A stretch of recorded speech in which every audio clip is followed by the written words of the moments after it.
Le 18 juin, je me rendrai à ce tribunal-là avec Tahrir Palestine et on sortira avec Tahrir Palestine. Il est hors de question qu'on capitule. Il est hors de question que... Je passe la parole à vous. Merci à Romain, au camarade d'Urgence Palestine. Moi, comme je dis souvent, jamais de la vie on aurait pensé être là encore autant de mois après à parler de ce génocide, du massacre que vit le peuple palestinien. Ce massacre, il nous a affectés d'abord dans nos vies directement, psychologiquement, par notre humanité, par le fait de voir qu'on avait des frères et des sœurs qui vivaient l'atrocité et l'horreur. Et comme vous le savez, aujourd'hui, on est très nombreuses et très nombreux à vivre la répression d'État, la répression patronale, etc. Au tout début, c'était plutôt gentil, entre guillemets, c'était uniquement des contraventions, des interdictions de manifester qu'on avait le droit. Aujourd'hui, c'est une cabale, c'est une chasse qui est organisée à l'échelle internationale. Ici en France, on est déjà nombreux et nombreux à avoir soit subi des condamnations, soit avoir des procès en cours. Moi, mon procès pour apologie au terrorisme, il est le 18 juin prochain, à 9h au tribunal de Paris. Donc je suis accusé d'apologie au terrorisme pour avoir dit sur un tweet de Ursula von der Leyen, présidente de l'Union européenne, qui disait « Nous nous tenons aux côtés de l'État d'Israël dans son droit à se défendre ». J'ai dit « Ils se tiennent aux côtés du boucher ». Donc cette phrase-là, elle me vaut aujourd'hui une accusation pour apologie au terrorisme. Mais la réalité, les amis, que ce soit moi ou les autres, moi c'est pas ma pomme qui est importante, c'est qu'ils essayent de viser des personnalités publiques, des militantes et des militants pour envoyer un message beaucoup plus large. Et c'est ça ce qu'il faut voir, c'est-à-dire que c'est pas tant les tweets ou les messages, on sait qu'on n'a rien on n'a aucun crime, et on n'a rien commis comme crime.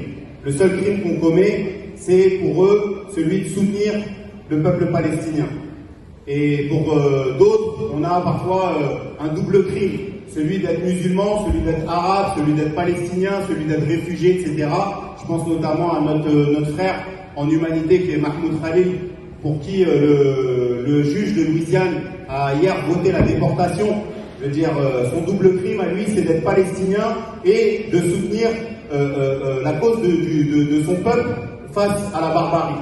Et on a ici des camarades du collectif Palestine Vaincra qui ont été dissous. On a notre papa à toutes et à tous qui est Georges Ibrahim Abdallah, qui a un procès le lendemain du mien, notamment parce qu'après plus de 40 ans, on continue à lui demander de capituler sur son soutien indéfectible à la cause du peuple palestinien. On lui demande de l'argent, mais on lui demande aussi de capituler pour pouvoir sortir. Et on est très nombreux et très nombreux face à ça. Et moi, je dirais juste que aujourd'hui, on est en train de voir un peu les vidéos d'Emmanuel Macron qui tournent, où il parle arabe, et puis il nous explique à quel point il y a 2 millions, il découvre l'eau chaude, il vient de découvrir le massacre auquel il contribue encore aujourd'hui, auquel il a contribué encore. Je vous rappellerai qu'il n'y a même pas 10 jours, il a donné une médaille pour l'antiracisme au présentateur Arthur. C'est dire à quel point cette personne-là, on n'a rien à taper du peuple palestinien. Ils continueront à n'en avoir rien à faire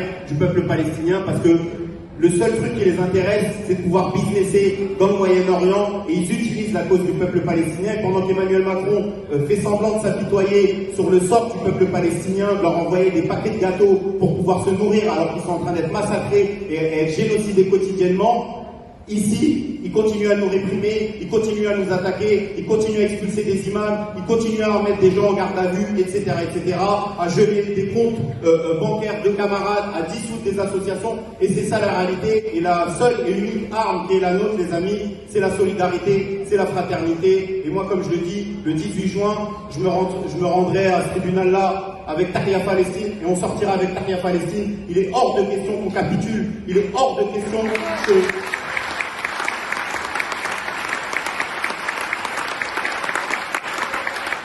Il est hors de question qu'on courbe l'échine, qu'on accepte la répression, qu'on accepte de dire que oui, on va fermer nos gueules sur ce qui est en train de vivre tout un peuple depuis des décennies, parce qu'on va prendre des amendes, de la prison ferme ou avec sursis ou quoi que ce soit, peu importe ce que nous nous mettrons, nous ne sommes rien, nous ne sommes qu'un grain de sable dans ce qu'est la lutte d'autodétermination du peuple palestinien, et c'est cette lutte pour dénoncer l'une des plus grandes barbaries de l'histoire contemporaine qu'est en train de vivre ce peuple-là. Et nous avons raison, et on sait que par l'histoire, on continuera à avoir raison. Et voilà, peu importe la justice, peu importe les juges, peu importe ce qu'ils décideront, Tahia Palestine et vive Gaza.